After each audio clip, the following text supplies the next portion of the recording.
The smell of Christmas is in the air, the snow is on the ground outside, the people who put off their gift shopping until the last minute are upset because their packages won't get here before the 25th.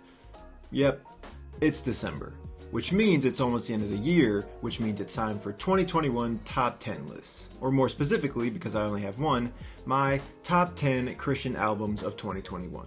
Christian music these days can be pretty dry if you don't know where to look for it. So with this list, I tried to consolidate the best of the God-glorifying music that came out in 2021 across the many different genres of music that I listen to. So there's a little bit of everything. Except country. Because I don't listen to country. Of course, I didn't listen to every album that came out this year, so if I miss your favorite album or I don't give it the spotlight you think it deserves, I don't know, make your own list. This one's mine. Lastly, this is a top 10 albums list, but I included EPs as well because I wanted to. So with all that out of the way, let's get into my top 10 Christian albums of 2021. So starting out, album number 10 is Upper Hand by Indie Tribe. Like the tag at the beginning of the album says, I really like the people we're becoming. I started listening to No Big Deal a little bit ago, and I think he's just one of the cleverest rappers in the game. His talent then is nothing but compounded when making music within the ranks of his group, Indie Tribe. Upper Hand is the premier album from Indie Tribe, and it stands to promote two things: artistic freedom through independent music making, and the glory of God. The beats are catchy, the bars are hot, and overall there's just an energy to the album and the group that I really get behind. So if you're looking for an album to get you through your next workout that also glorifies God, you should listen to this one. Album number 9 is If I'm Being Honest by Gable, Price and Friends. I hadn't heard of Gable, Price and Friends until earlier this year when in the span of like a week, two of my friends separately recommended them to me, so I figured that timing alone made them worth listening to. They put out a full-length album last year called Fractioned Heart that, to me, is the soundtrack for Christian millennials who grew up in the church, who now, as adults, still love the church, but also recognize the faults in it and the need to address them and fix them. That's just the vibe I got from it, and that theme continues into the EP they put out this year. If I'm Being Honest is all about being honest about stuff like being jaded with ministry and the realities of growing old and needing help. Basically about the things you don't hear other contemporary Christian music artists singing about.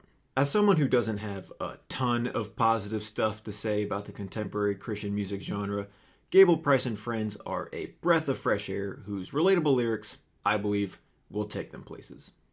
Number 8 on the list is Sunbreather by Fallstar.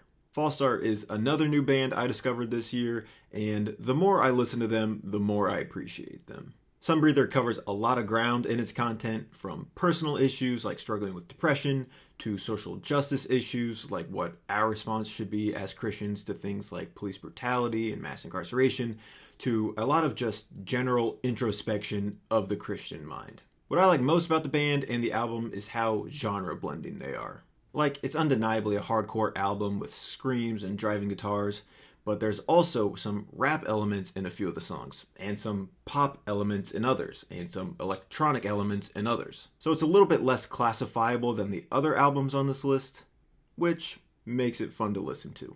If you're looking for a sound you've never heard before that focuses on cultural issues and is contemplative within the context of the Christian faith, then I recommend listening to this album. Up next at number 7 is In Those Days and Also After by Meadows.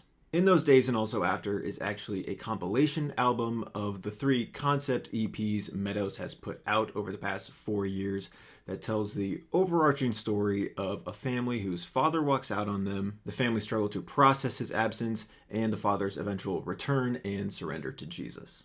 Each of the 3 parts that the album is divided into has a similar structure. Melodically, they start out aggressive to coincide with the heavier subject matter, but by the end, the musical tone becomes lighter, and especially in parts 2 and 3, even hopeful.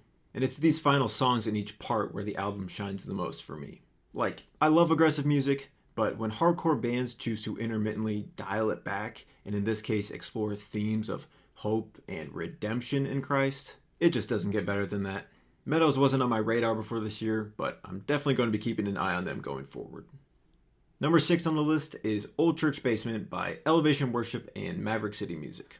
Worship music is very much a time and place thing for me where I need to be in a certain mood to appreciate it. And usually when I do listen to it, I just listen to the same songs that have been out for years. So I was excited when I listened to Old Church Basement and immediately knew that I could add it to my worship music rotation. It's just solid, spiritually centering music.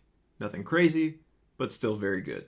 I was listening to the album when I was out on a run earlier this year, and when Talking to Jesus came on, it almost sidelined me. Like I was in the middle of a park, there were Little League games going on, and I was just fighting for every breath as it was.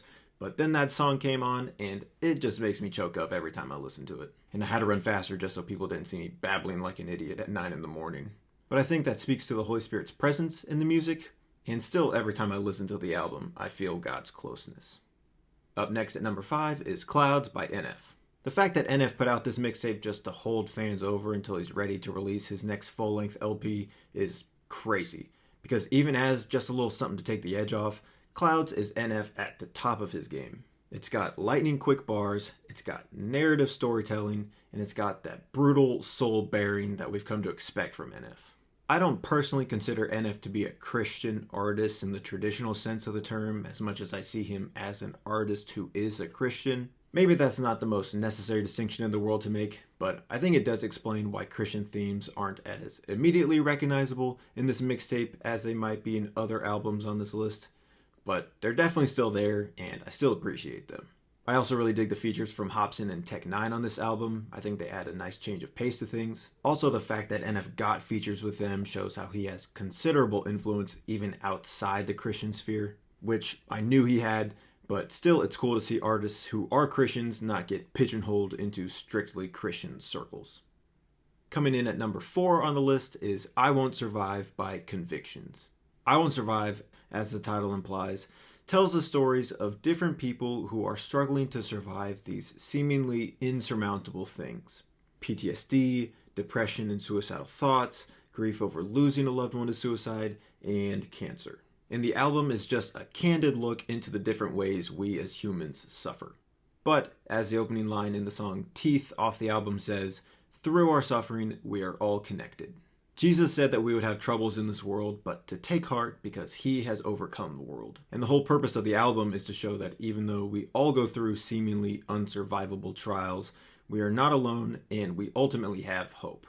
Sound-wise, this is the heaviest album on the list with a lot of guttural screams and ear-blasting guitar parts, so it's definitely not for everyone, but if you're looking for something that's a little more gritty but still edifying for your soul, you should give this album a shot. Moving into the top 3, at number 3 is The Fire Itself by Phinehas. It's been 4 years since Phinehas put out their second most recent album, Dark Flag, so their latest project, The Fire Itself, was definitely a long time coming, but also definitely worth the wait, because it's got all the melodic riffs, all the heavy screams, and all the intricate guitar solos that Phinehas employs to make their signature sound. Paired with their gospel-centered, culturally relevant lyrics, and you've got Christian metal in its purest and highest form. One of my favorite lines from the album is from the song Defining Moments, and it's, "Don't fear death not knowing true love." To me, that's such a simple yet beautiful way to reframe the concept of death from something that's inherently bad or inherently something to be feared to something that is really only bad when it's separated from the infinite goodness of knowing God and being known by him. It's good stuff. And that's only one line from the album. So if you liked it or it piqued your interest, then I highly recommend giving the whole thing a listen. Coming in at number 2 now is Songs of Death and Resurrection by Demon Hunter. Demon Hunter is one of the all-time greats in my book. So when they announced last year that they'd be releasing an acoustic album consisting entirely of their ballads from their past 2 decades of records, I was like, nice. And it is nice. I love Songs of Death and Resurrection for 2 reasons. One, Demon Hunter's slower music has always been my favorite, so to have it all artistically consolidated onto one album is really cool. And 2, this is Demon Hunter in its most accessible form. I've been listening to Demon Hunter for years, and I've always wanted the other people in my life to appreciate them the way I do, but at the end of the day, some people just don't like metal music. But with this album, not only is it made up entirely of Demon Hunter's ballads, which are their slower, less heavy metal sounding songs, but the songs are also acoustic, so they're scaled back even more than usual. So you still get the full artistry of the music without all the overbearing production if that's not your thing. If you only listen to one song off the album, I'd recommend either I Am a Stone or Carry Me Down, but truly, the album is beautiful from start to finish, and you'll experience the full spectrum of faith, grief, shame, hope, and every other human emotion if you listen to it. Now, before we get to number one, I want to name a few honorable mentions. The first honorable mention is Hevel, or Hevel, by Bloodlines. I started listening to Bloodlines last year when I found their Hostile Minds album, which I really enjoyed for its metal sound and bold, biblically inspired lyrics. And their EP Hevel that they just released is a strong continuation of those things. Unfortunately, I didn't get to listen to it enough to really form a strong opinion of it, but even with a couple listens, I know that it's a solid EP and definitely worth your time. The next honorable mention is Donda by Kanye West. Now, I know the jury is still out on how the public should receive Kanye West as a Christian and as a Christian artist, and I won't act like my opinion of him is fully formed either. But I will say that, 1, Donda is a really good album, 2, he praises Jesus' name on the album, and 3, I know people who would never step foot in a church who listen to this album. So say what you will about Kanye, erraticness and all, he's at least using his platform to make good music that brings Jesus to people who otherwise might never be open to hearing about him. And I think that's worth something.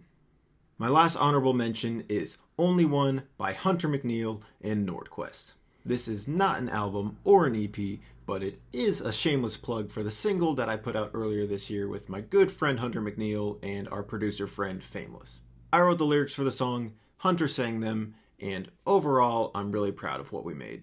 The song's all about feeling distant from God and questioning if he's actually listening to you when you cry out to him, but ultimately finding that he is close and he is always listening. So if you've got 3 minutes and a good taste in music, you should give Only One a listen.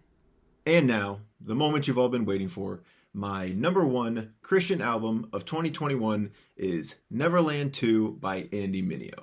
Andy Mineo is one of the realest and most brilliant Christian artists of our time, and Neverland 2 serves only to further cement his place in hip-hop history. It's clever, it's cathartic, and it speaks to the Peter Pan in all of us. One of the reasons I love Andy is he's bold about his faith in his music, but he also doesn't pander to Christians. Sometimes he actually does the opposite, like in the line from the song Falling. Jesus save me from Christians, the ones that stay forgetting. Before you'll hold a grudge, you should hold a beer. Before you hold a stone, you should hold a mirror.